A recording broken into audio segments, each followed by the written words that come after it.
Thanks, Ceann Comhairle. I want to return to the question that I asked under order of business, and I got a lot of bluster back from the Taoiseach, but I didn't get an answer.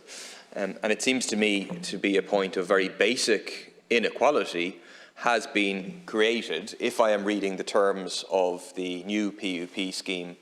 correctly. I'd be delighted if the Taoiseach could confirm to me that I'm reading them incorrectly and this inequality is not being created. But it seems to me pretty clear that if a worker, for example, who was earning €450 a week in the entertainment sector lost their job last week as a result of the impact of the COVID restrictions, the impact on the nighttime economy and so on, and they then went on the dole, they are not entitled to move on to the pandemic unemployment payment. Whereas the equivalent worker who loses their job next week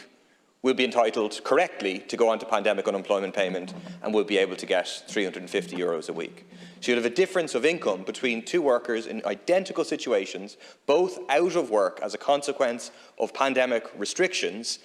and they'll have a difference of income between them of €147 per week. Could I ask the Taoiseach to confirm that that is the case and to take action to reverse that, to ensure that anybody who loses their job as a result of COVID restrictions is able to access the PUP at the €350 rate?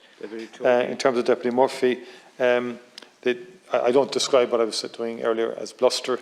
I think the whole issue of intervening in the jobs market, and the point I was making is with 30,000 vacancies now, up from 19,000 vacancies 2 years ago, there has to be very focused and targeted approaches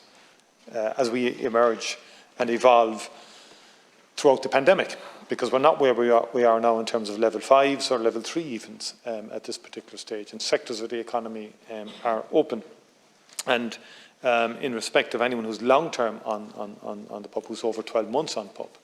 I think there will be targeted activation measures there to help people in that situation to secure work and to do whatever we can to support that person.